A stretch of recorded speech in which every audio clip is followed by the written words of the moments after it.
Bonjour, bonjour. Aujourd'hui, on parle de l'Irlande. Alors, avant d'attaquer l'histoire de l'Irlande, il est important de parler de la bataille de la Boyne parce que elle risque de tomber au partiel.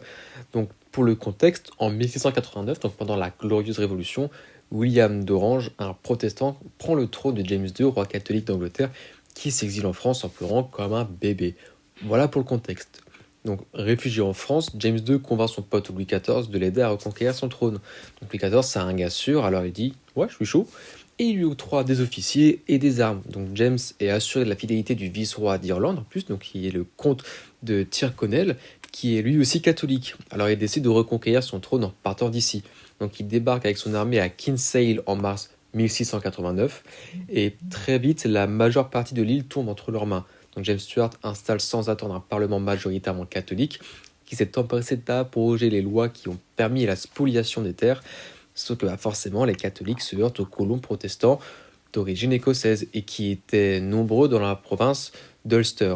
Donc Londonderry, qui était l'une de leurs principales cités, elle est assiégée et va être prise après plus d'une centaine de jours, et les catholiques décampent. William III, qui est super chaud de Night, appelle le maréchal Frédéric Armand de Schaumburg, un vieux pépé de 75 ans quand même, qui débarque avec pas moins de 20 000 hommes et qui marche vers le sud. Donc à ce moment-là, on a vraiment une guerre entre les jacobites qui reçoivent d'autres troupes de la France et les williamites qui sont en supériorité numérique. En effet, on compte 36 000 hommes à peu près dans les troupes de William III contre 25 000 catholiques du côté des catholiques du coup. Donc l'affrontement final va avoir lieu sur les rives de la Boyne, au nord de Dublin, au petit matin du 12 juillet 1690. Bon alors c'est sans surprise que les catholiques sont défaits, mais James II porte ses couilles, prend son arme, son couteau, et face à William, fuit en France. La petite pute. Donc William retourne à Londres et son armée écrase le reste de l'armée irlandaise en juillet 1691. Donc la dernière résistance militaire des Irlandais prend fin avec la reddition de Limerick et le traité signé le 3 octobre 1691 dans la même ville, qui promet la liberté religieuse aux Irlandais et des garanties concernant leurs terres, mais que les Anglais bafoueront sans attendre comme des bons gros salopards. Donc chez les vaincus, on dénombre à peu près 12 000 hommes qui refusent de se rendre et qui choisissent de partir en France ou en Espagne pour continuer la lutte contre l'Angleterre. Donc le souvenir de l'année 1690 et de la Boyne hante encore les rapports entre catholiques et protestants d'Irlande. Donc les protestants de l'Ulster y voient la justification de leurs droits et le rappellent tous les 12 juillet, c'est le Glorious 12. Et voilà, maintenant on peut passer aux choses sérieuses, l'histoire de l'Irlande.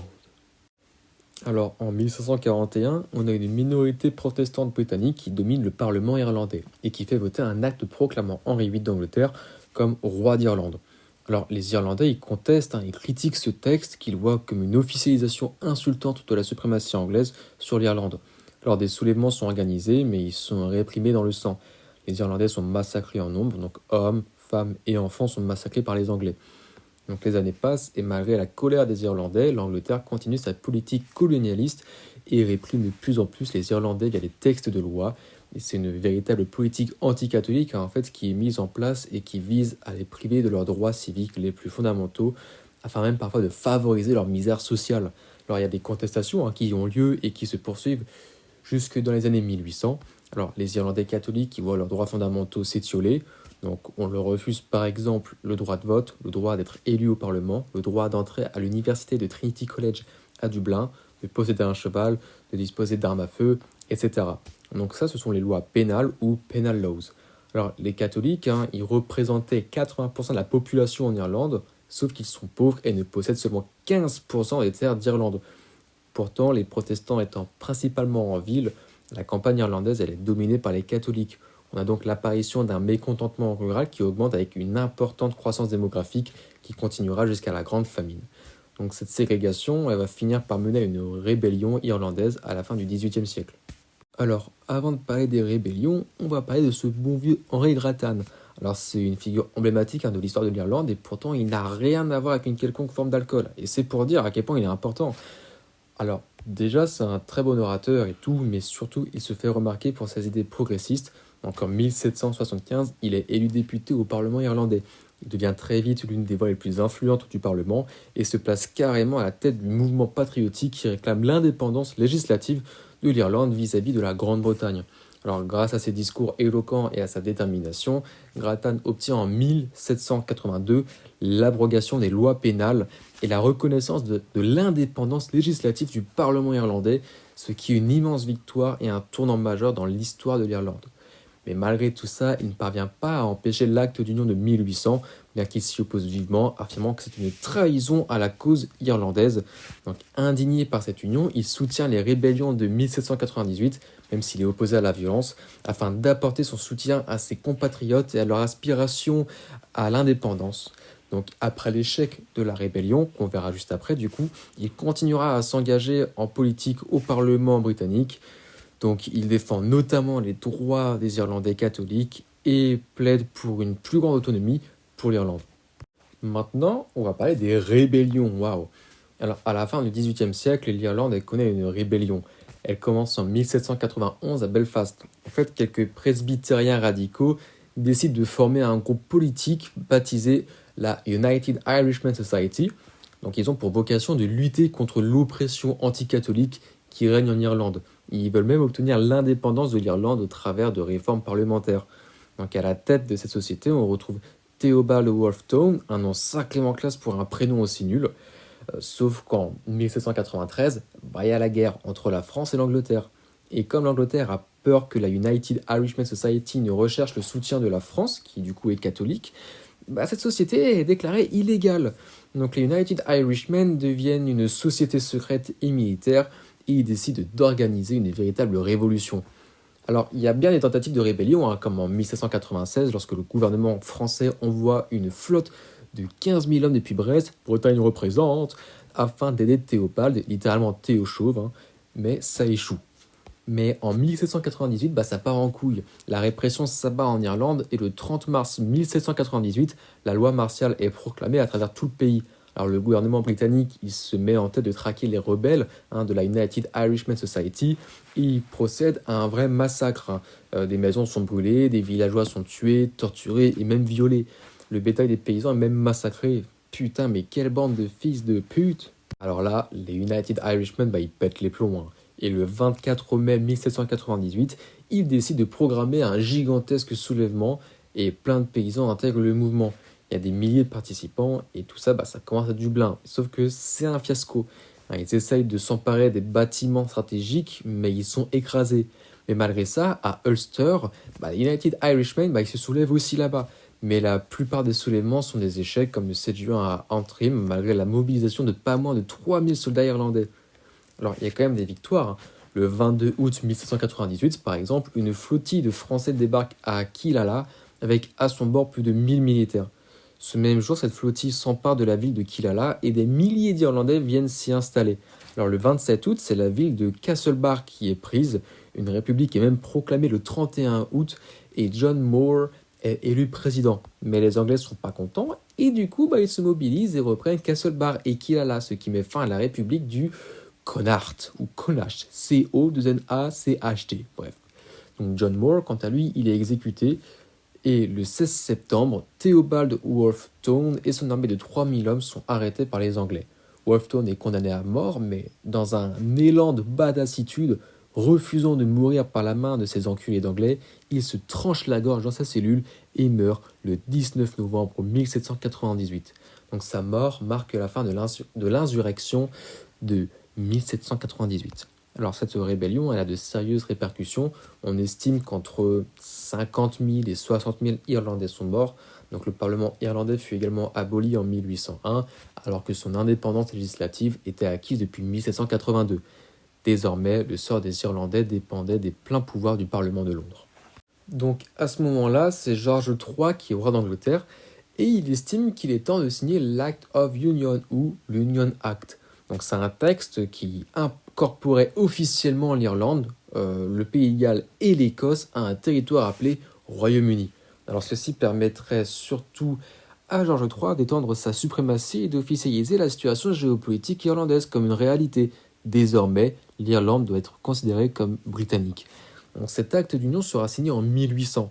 Alors, certains Irlandais percevaient cette union comme une opportunité pour eux de s'émanciper tout en étant encadrés. Donc certains attendaient que l'Irlande retrouve une forme d'indépendance tout en restant attachée au Royaume-Uni. William Pitt, le Premier ministre lui-même, alimentait ses espoirs en affirmant que cet acte d'union leur permettrait de retrouver des droits fondamentaux comme le droit de vote ou celui d'être élu au Parlement. Mais tout ça, c'est un ramassis de conneries, hein. À peine signé, l'acte d'union favorise clairement les intérêts des Anglais et non ceux des Irlandais.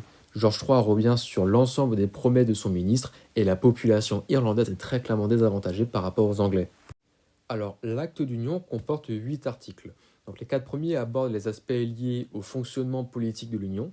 Donc, l'Irlande était autorisée à élire 100 députés irlandais qui étaient chargés de représenter les intérêts irlandais au Parlement du Royaume-Uni. L'article 5, quant à lui, il officialise la création d'une église protestante unie d'Angleterre et d'Irlande. Le sixième article, il comporte des lois liées à la douane, détaxant la majorité des échanges au sein du Royaume-Uni, même si les taxes sur les importations vers l'Irlande sont cependant maintenues. L'article 7, lui, il s'attache à demander à l'Irlande une contribution budgétaire annuelle de 2/17 des dépenses du Royaume-Uni. Et l'article 8 présente quant à lui le fonctionnement juridico-légal du Royaume-Uni. Alors ce texte, il est voté par le Parlement irlandais et le Parlement de Grande-Bretagne. Alors à cette époque, les deux parlements interdisent les votes aux catholiques, ce qui empêche donc les Irlandais de se prononcer réellement contre l'acte d'union. Quant aux députés ayant osé s'affirmer comme opposés au vote de cet acte, ils sont corrompus avec d'importants pots de vin. Et suite à cette union, un drapeau représentant le Royaume-Uni est adopté. C'est par ailleurs celui qu'on connaît aujourd'hui, l'Union Jack. Alors les 30 premières années après l'acte d'union, l'Irlande voit émerger une société inégalitaire. Alors d'un côté, on a les Irlandais qui vivent souvent dans la misère et sans droit, et de l'autre, on a les Anglais issus de familles riches et qui sont protégés par le gouvernement. Les Anglais ils s'enrichissent en investissant massivement dans les nouvelles industries qui sont principalement basées du côté de Belfast. Ainsi émergent des activités diverses comme celui de l'industrie textile ou des chantiers navals. En conséquence, on assiste à l'enrichissement du nord de l'Irlande au détriment du sud. Alors les Irlandais, eux, ils sont pas contents parce qu'ils assistent impuissants à la dépossession de leur île et de leurs ressources. Alors c'est notamment à ce moment-là que Daniel O'Connell fait son arrivée, donc convaincu qu'il est possible de regagner des droits fondamentaux en luttant pacifiquement, il remporte plusieurs batailles politiques face aux Britanniques et opère de véritables changements dans le texte de l'Act of Union. Et aujourd'hui encore d'ailleurs, il est considéré comme un héros national. Alors maintenant, on va parler de la société et de la culture irlandaise. Alors certains historiens affirment qu'il y avait deux cultures existant en Irlande, mais qu'elles n'avaient presque aucun contact entre elles. Donc l'une était catholique et gaélique, et l'autre était anglo-irlandaise et protestante. Alors beaucoup de poètes anglo-irlandais s'opposaient aux jacobites, tandis que les autres, les catholiques et les gaéliques, étaient en faveur des United Irishmen dans les années 1790. Alors parmi les poètes protestants et conservateurs, on peut retrouver Jonathan Swift, rien à voir avec Taylor, et Edmund Burke, une des figures politiques et penseurs les plus importants de son époque, du moins dans l'histoire du conservatisme. Alors c'était aussi une époque où les cercles intellectuels sont apparus, et des villes comme Dublin et Limerick ont également vu l'apparition d'une architecture irlandaise. Alors tout ceci est apparu durant la période qu'on appelait la Longue Paix ou Long Peace, donc elle commençait en 1691 à la fin de la guerre des deux rois et elle s'est arrêtée à la fin du XVIIIe siècle avec les rébellions irlandaises et l'acte d'union de 1801. Alors la violence, les années 1790 ont détruit les espoirs de beaucoup de radicaux qui espéraient une société moins divisée.